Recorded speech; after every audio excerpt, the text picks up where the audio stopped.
ব্যবস্থা করে দিব, ইজ্জত লাগলে আমাকে বল, ইজ্জত আমি এনে ব্যবস্থা করে দিব। আমি আমার কাছে ওইগুলা চা যেগুলা মানুষে দিতে পারবে না, তারপরে আমি তোকে দিব। এবার সত্যি করে বলেন, আল্লাহ কি দেয় না নাকি আমরা নিতে জানি না?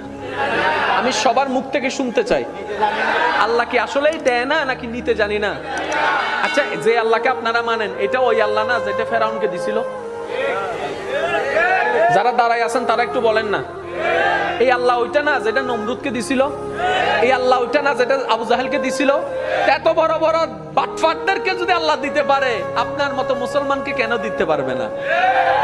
উনি দিতে জানে, উনি দিতে পারে, আমরা নিতেও জানি না, চাইতেও জানি না। অনেক আল্লাহর বান্দা আছে বলে, আমি নামাজ পড়ি, তারপর আল্লাহকে চাইছি, আল্লাহর কাছে চাইছি, আল্লাহ আমাকে দেয় নাই। রোজা রাখছি, চাইছি আল্লাহর কাছে, আল্লাহ আমাকে দেয় নাই। আমি এত টাকা মান্নত করছি, চাইছি, আল্লাহ আমাকে দেয় নাই। আহাদে আল্লাহ কি তো আল্লাহ কন্টাক্ট হই না? তুমি কে? বলে যে বান্দা। দেনেওয়ালা কে? বলে যে আল্লাহ। তো আল্লাহ হচ্ছে মালিক, তুমি হচ্ছে গোলাম। তো তুমি চাইতে না থাকবা, তোমার কাজ হচ্ছে চাইতে যাওয়া, চাইতে যাওয়া। ওনার যেই দিন ইচ্ছা করবে সেই দিন দিবে। সময়, বার, তারিখ আপনার বেঁধে দেওয়ার কোনো অধিকার নাই। বাস শেষ তো। মাওলা চাইতে আছে, চাইতে আছে। একদিন, এক সপ্তাহ, এক মাস, 2 মাস, 1 বছর, 2 বছর, 3 বছর, 4 বছর, 5 বছর, চাইতেই আছে, চাইতেই আছে। আল্লাহ দেয় না। 10 বছর পরে আল্লাহ পাক বলে, দেখছস জিবরাইল, দেখছস আমি এতদিন দিই নাই, তারপরও আমার বান্দা আমার থেকে নিরাশ হয় নাই। আমি তো এটা চাইছিলাম। সুবহানাল্লাহ।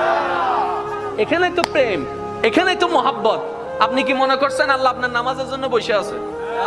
আপনার আমার নামাজের জন্য আল্লাহ বসে আছে, আপনার আমার রোজার জন্য আল্লাহ বসে আছে। আর আমাদের নামাজের সেই কোয়ালিটি নাই যেটা আল্লাহ পর্যন্ত পৌঁছাবে। আমাদের রোজার সেই পবিত্রতা নাই যেটা আল্লাহ পর্যন্ত পৌঁছাবে। আল্লাহকে খুশি করতে পারবে এমন কোনো কিছু আমল আমাদের কাছে, আর আপনাদের কাছে বাদ দেন, আমার কাছেই নাই, যেটা আল্লাহকে আমরা দেখাইতে পারবো মওলা এটা এনেছি তোমার জন্য। যে কথা আমি বলতে চাচ্ছিলাম, একটু খেয়াল করেন। বিদেশ থেকে যখন কেউ আসে, তখন ওই আনে তো অনেক কিছু, একদম না পারলে বুঝ দেওয়ার জন্য কি আনে? চকলেট।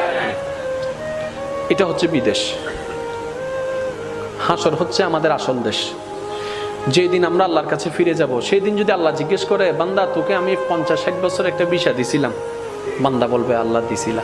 তোর খাওয়ার দরকার আমি দিছি নাই, দিই নাই, আল্লাহ দিছো। তোর সৌন্দর্য দরকার, দিই নাই, দিছো।